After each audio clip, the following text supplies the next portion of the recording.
साधारण धारतर्फका कक्षा 9 section green and red का विद्यार्थीहरूले विश्व वातावरण दिवसको बारेमा एउटा सचेतनामूलक कार्यक्रम सञ्चालन गर्दैछन्। यसमा सहयोगीको रूपमा विषय शिक्षक सुमन म्याम र म आफै दुर्गा म्याम भएर विद्यार्थीहरूलाई सहजीकरण गरिरहेका छौँ। विद्यार्थीहरू प्ले कार्ड सहित वातावरण सफा राखौँ भन्ने मूल नाराका साथ कक्षा 9 का विद्यार्थी भाइ बहिनीहरू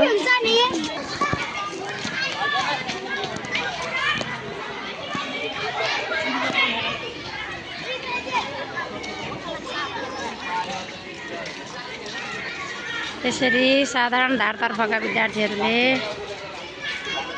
अन्य कक्षाहरूमा गएर सचेतनामूलक कार्यक्रम सम्पन्न गर्दैछन्।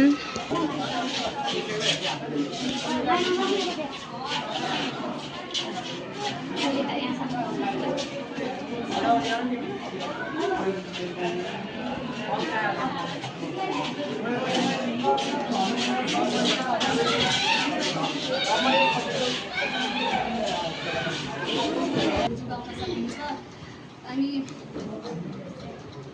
संयुक्त राष्ट्र सङ्घद्वारा स्थापित सन् 1972 मा यस वातावरणीय दिवसमा हामीले विभिन्न सचेतनामूलक कार्यक्रमहरू र वृक्षरोपणका कार्यक्रमहरू आयोजना गरी यस दिनलाई मनाउने गरिन्छ।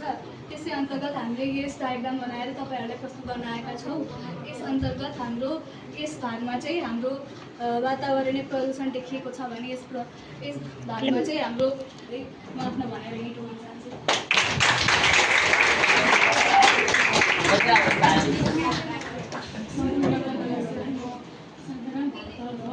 अध्ययन गर्ने कक्षा 9 को छात्र विस्मरणीय थियो।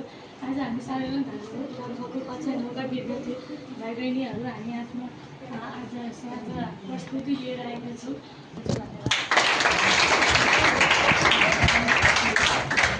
जानुभयो र मैले अन्त्यमा चाहिँ वन बचाऊ, पानी बचाऊ र जीवन बचाऊ भन्ने यस्ता नाराहरू सबै हाम्रा विद्यार्थी भाइ बहिनीहरूले प्लास्टिक होइन प्रकृति रोजाउँ, हामीले प्लास्टिक जन्ने पदार्थहरूलाई कम गरौँ र हामी यति जति पनि उपस्थित विद्यार्थी भाइ बहिनीहरू हामी शिक्षकहरू सबैजनाले सचेतनामूलक कार्यक्रम मात्रै नगरेर आफूबाटै परिवर्तन गरेर हाम्रो वनजङ्गल, हाम्रो पर्यावरण, हाम्रो घरयासी वातावरण र हाम्रो स्कुलको वातावरण पनि यस्तै गरेर सुरक्षित राख्न सक्छौँ भन्ने अभियानका साथ यिनै स्लोगानहरूलाई हामीले मार्गदर्शन गरेर अबको कार्यक्रम भने हामी वृक्षारोपणमा सरिक हुनेछौँ। यति भन्दै मेरा भनाइ यहीँ टुङ्ग्याउँछु। सबैलाई